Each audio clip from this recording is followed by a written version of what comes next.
What's up, everybody? It's Matthew with 2 a.m. Country. Got another little topic for everybody today to be talking about. So I've noticed lately, a couple of people have been saying this. Hey, there's, too many chiefs, not enough Indians. Too many chiefs, not enough Indians. I've been hearing that ever since I was a little kid. It just seems to be coming out a little bit more and more now. And, I think we're right. I think we have a large amount of people now who want to be these leaders that want to lead people into battle, and they want to lead a department, or they want to lead a group of people, and they want to be famous and known. And I think what drives them is it's selfishness, really. It's covetousness. They don't want the leadership position because they're a good leader. They don't want the leadership position because they believe that they can make a difference. They want the leadership position because they want control. They want that power. They want to be able to tell somebody what to do and do it their way. And if you don't accept that, well, then I'll write you up or I'll punish you. That's not a leader, man. We have an awful lot of people now that are just living their life that way. They go to work and they show an attitude and everything, and if I was running this place, I'd be able to do this, and I'd be able to do that. I make jokes about it, right? Well, if I was running, I would do it like this, But I'm usually talking to people that are already up above me, and they know I'm kidding. But the majority of these people that are talking this way aren't kidding. And I've been seeing people get into leadership position roles that have absolutely no clue of what it's like to be a leader. They have no idea what the job actually entails. They don't want the responsibility, but they want all that power. And once they get into that position, they start pointing fingers as the reason why they can't get anything done. And they start becoming a tyrant, because they allow it to get to their head. A real leader is humble. They have absolutely no problem getting their hands dirty with the rest of the crew. As a matter of fact, in my opinion, the leader should be willing to do absolutely more work than anybody else on the team. That's the reason why you're a leader. That's the reason why you got put in the position you're in right now. You were supposed to outperform everybody else. Just because you get to a leader doesn't mean you get to sit back with your feet kicked up. It means that you now have a responsibility to the people underneath you to make sure that they are guided in the right direction to do their job the way it should be done. You're never always going to have all the answers. It's not how it works. But you have people underneath you who may have the right answers. When people get put into a leadership position, in my opinion, I think that there should be coaching to be able to move them along as leaders. You were chosen for a reason. You worked.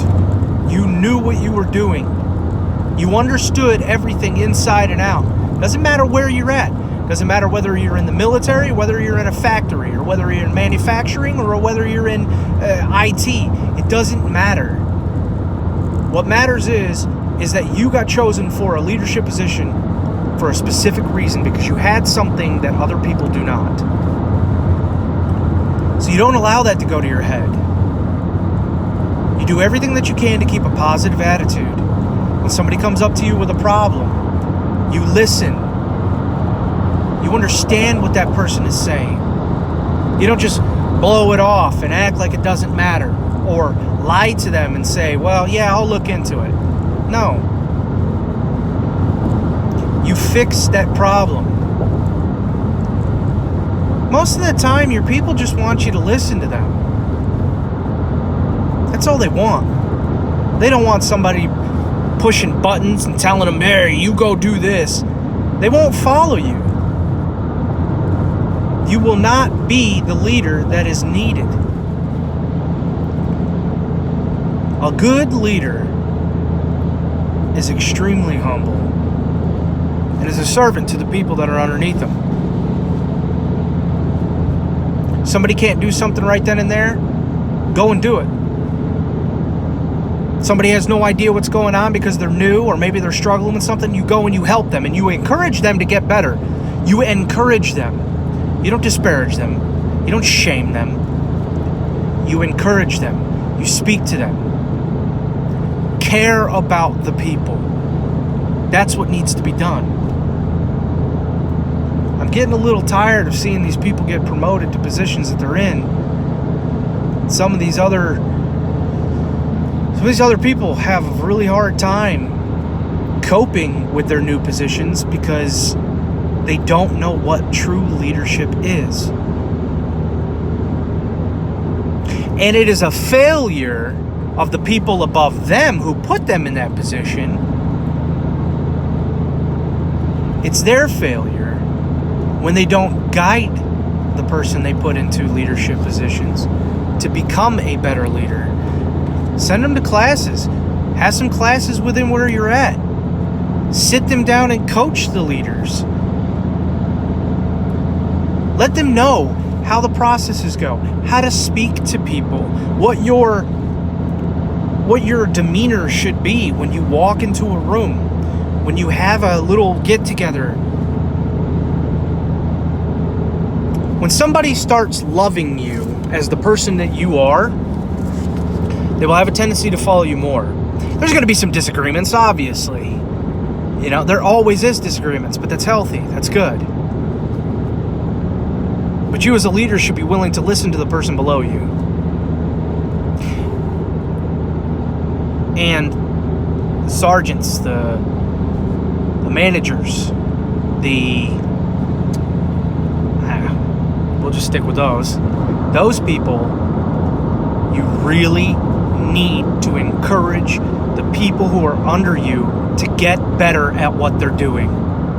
You will never succeed as anything. A company, a platoon, a family. You will never succeed if you do not help those people get better as a person. And you should always encourage that. Keep a positive mindset and a positive attitude. It's not always going to be positive, but you do your best. And those people underneath you will know you're trying. Just because you become a leader doesn't mean you need to be a tyrant. Doesn't mean everything needs to go your way. I had to learn that the hard way. I hope you guys like this. I got to get going because I'm driving. So y'all have a great day. And remember the Second Amendment, because this is your 2 a.m. country.